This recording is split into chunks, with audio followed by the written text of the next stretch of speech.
تو یہ بالکل بے شک مذاق میں فواد چودھری نے کہی ہے، لیکن پوری کی پوری واقعی، اور اس میں اگر کوئی نام ایڈ کروں تو میں یہ بھی کروں گا کہ فواد چودھری بذات خود بھی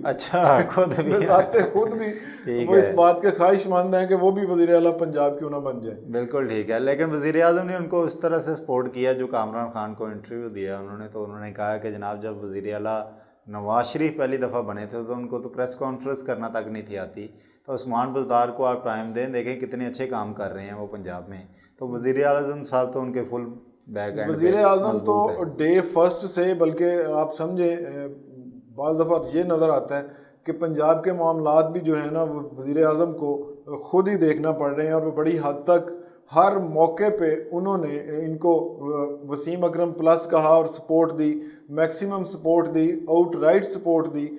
ہونا یہ چاہیے تھا کہ پنجاب کا جو وزیر اعلیٰ ہے وہ اتنا اس کا کنٹرول اور گرپ اس کی اتنی مضبوط ہوتی کہ وہ وزیر اعظم کو میکسیمم سپورٹ اس سے مل رہی ہوتی، لیکن وفاق سے بار بار وزیر اعظم کو یہاں پہ آ کے انہیں یہ کہنا پڑتا ہے کہ جی نہیں آپ بے فکر ہو جائیں، میں ان کے پیچھے ہوں، آپ کے ساتھ ہوں، ان کے ساتھ ہوں، میں کسی طرح سے وزیر اعلیٰ کو جو ہے نا ہٹے دینے کا میں بالکل نہ تیار ہوں، نہ میں کنونس ہوں آپ کی جتنی باتیں ہیں۔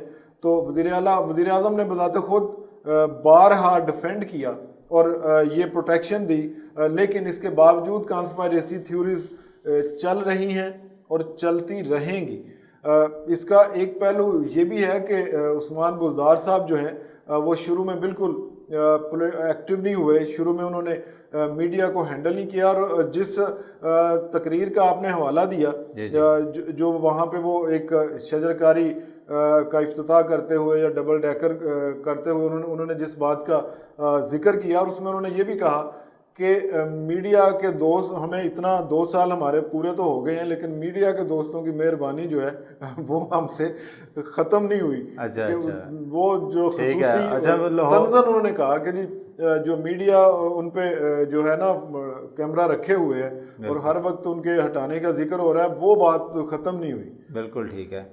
تو باجوہ صاحب کیا وزیر اعلیٰ نے ایک راولپنڈی میں بھرپور دن گزارا، کیا ڈیٹیل ہے آپ کے پاس؟ جی اس میں جو ہے ایک جو پاکستان تحریک انصاف کا پرومس تھا ڈبل ڈیکر بس کا راولپنڈی اسلام آباد میں چلائے جانے کا، تو وزیر اعلیٰ نے اس کا افتتاح کیا، ٹھیک ہے، اور اس بس کے حوالے سے جو ٹورزم کی پروموشن اس پارٹی کا ایک ایجنڈا ہے، اس پہ واقعی یہ ایک بہت ہی سوٹیبل اور سازگار ایک ایفرٹ ہے، کیونکہ دنیا کے بڑے شہروں میں ہم نے دیکھا ہے کہ وہاں کی انتظامیہ یہ ٹورزم کے لیے، چونکہ اب دیکھیے نا اسلام آباد میں پنڈی میں ہمارے پاس خاصی ایسی سائٹس ہیں جو ہم ڈومیسٹک ٹورزم کو پروموٹ کرنے کے لیے یوز کر سکتے ہیں، بالکل، تو اس بس کا ایک خوش آئند اقدام ہے۔ اور ساتھ ہی جو آپ ذکر کر رہے ہیں وزیر اعلیٰ نے پھر ایک وہاں پہ شجرکاری کے حوالے سے ایک کلین اینڈ گرین ماؤنٹ کے تحت پودا بھی لگایا، اور اس کا بھی انہوں نے اپنے اس پورے دن میں شجرکاری کے حوالے سے بھی انہوں نے کوئی سلیمان سے لے کے مری تک کے بھی بات ہوئی ہے۔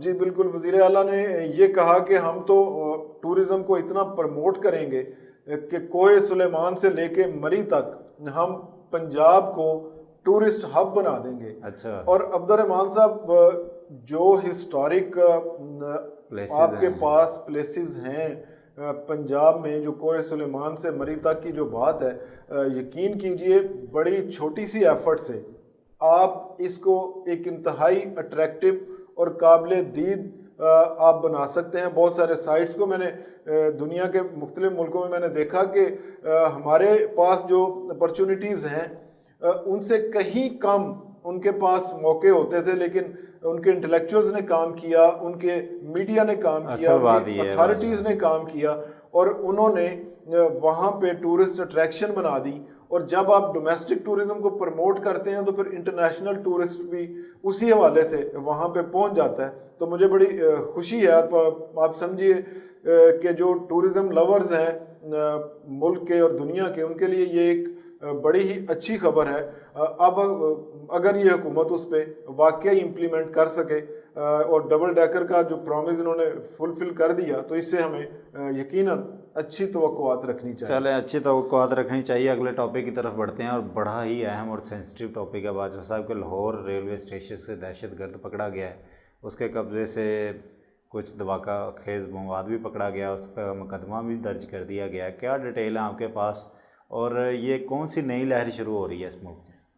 عبدالرحمٰن صاحب، آپ کے اداروں نے جس کامیابی سے اپنے ملک سے دہشت گردی ختم کی تھی اور دنیا کو ایک میسج مل گیا تھا کہ یہ تو اتنے سٹرانگ ہے، لیکن آپ اس سارے دورانیے میں آپ یہ نہ سمجھیے کہ آپ کے جو دشمن ہیں جو پاکستان کو نہیں دیکھنا چاہتے ان کی وہ کوئی کوشش جو ہے وہ ختم ہو گئی ہے، بلکہ ان کو ایک نئی قوت مل رہی ہے۔ اچھا، اب دیکھیے، ایک طرف تو انڈیا تھا پہلے ہی، افغانستان سے آپ نے بڑی ہمت کے ساتھ، بڑی جرت کے ساتھ افغانستان سے، ایران سے آپ نے جو معاملات تھے وہ خاصے بہتر کر لیے، لیکن اب آپ کو یو اے ای کی طرف جو موساد آ کے بیٹھ رہی ہے، اسرائیل کے ساتھ جو ان کے لنکس ہیں، وہ دیکھیے وہ ایک نئی قوت مل رہی ہے آپ کے مخالفین کو۔ اور یہ جو لاہور والے واقعے کی آپ بات کر رہے ہیں، لیاقت نامی دہشت گرد عبدالرحمٰن صاحب پکڑا گیا ہے، جی جی، آپ اس چیز کو ایک اس کا جو پس منظر ہے اس کو ذرا ذہن میں رکھیے کہ را اور افغانستان کی جو ایجنسی ہے NDS، جی جی، ان کی کولیبوریشن، اور پھر یہ بھی ہمارے اداروں نے جو چیزیں پتہ لگائی ہیں اور جو سرفیس پہ آ چکی ہیں، ویڈیو آ گئی ہے باجوہ صاحب اس کی، جی، ان میں یہ بھی ہے کہ یہاں پہ جو کالعدم تحریک ہیں ان کو ان کا استعمال کر کے تو باقاعدہ سے ایک نئے سرے سے دوبارہ دہشت گردی کی لہر وطن عزیز میں شروع کرنے کی ایک کوشش کی جا رہی ہے، منظم کوشش کی جا رہی ہے۔ جی ہاں، اور اسی کا یہ پارٹ تھا، اور ہمارے ادارے جو کہ خاصا اطمینان تھا قوم کو کہ ہم نے اس کی جڑیں مکمل طور پہ کاٹ دی ہیں، دہشت گردی کا دہشت گردی، تو وہ دوبارہ سے ری یونائٹ ہو رہے ہیں آپ کے دشمن۔ اور اسی لیے جو وزیر اعلیٰ کے حوالے سے آپ بات کر رہے تھے، تو انہوں نے ایک اقدام جو راولپنڈی سٹی کے حوالے سے بھی اناؤنس کیا ہے، جی جی، اس میں انہوں نے یہ کہا ہے کہ ہم اسٹیٹ آف دا آرٹ یہاں پہ ایک سیف سٹی راولپنڈی کو بھی بنائیں گے، اور چونکہ راولپنڈی ہمارا 2 سال ہو گیا ہے بڑا ان کی سینسٹیو حکومت کو، شہر ہے، کوئی شک نہیں جی ایچ کے ادھر ہے، لیکن یہ مجھے بتائیں کہ 2 سال ہو گیا تحریک انصاف کی حکومت کو۔ وزیر اعلیٰ پنجاب جب شہباز شریف تھے تو انہوں نے اس پروسیس کو بڑا تیز کیا تھا۔ آپ کو نہیں لگتا کہ یہ کیمرہ اس وقت کی اشد ضرورت ہے؟ سیف سٹی ہر شہر کو ہی ہو جانا چاہیے اب؟ جی، دنیا بھر میں اب جو ایفرٹ ہو رہی ہے وہ تو یہ ہے کہ جی کیمرے لگانے سے بڑا زیادہ کنٹرول ہو جاتا ہے، اور آپ اس کو ریوائنڈ کر کے کہیں بھی کوئی بھی واقعہ ہو جائے تو پھر یہ موومنٹ پتہ چل جاتی ہے کہ کرمنل جو ہے کہاں سے کہاں موو ہوئے۔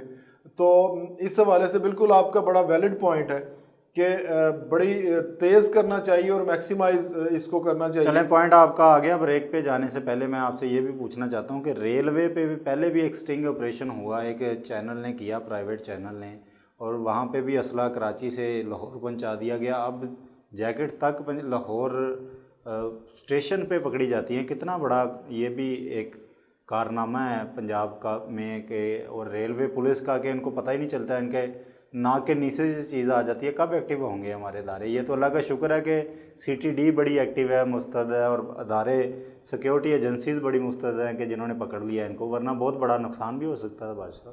آپ کی بات بڑی صحیح ہے۔ ریلوے کے جتنے اقدامات ہیں، جس طرح کا کسی دور میں ریلوے کا سفر یہ سمجھا جاتا تھا کہ جی مکمل سیف ہے، وہاں پہ آپ بڑے آرام سے، بے شک تنہا خواتین سفر کرتی تھیں تب یہ سمجھا جاتا تھا، کوئی آپ کی چیزیں ٹرانسپورٹیشن ہوتی تھی تو سمجھا جاتا تھا یہ باقاعدہ سرکار کے کنٹرول میں ہے۔ بالکل، لیکن پھر یہ وقت آیا کہ بہت زیادہ سیاسی بھرتیوں کا اس میں ریلوے میں سچویشن بن گئی، اور ایسے لوگ آ گئے، پھر وہاں کی یونین کا کردار بھی آپ کے سامنے ہے کہ جو اس کو ٹاسک تھا ورکرز کا تحفظ، اس کی بجائے وہ صرف ادارے کے حوالے سے اتنی کمزوریاں سامنے آتی ہیں۔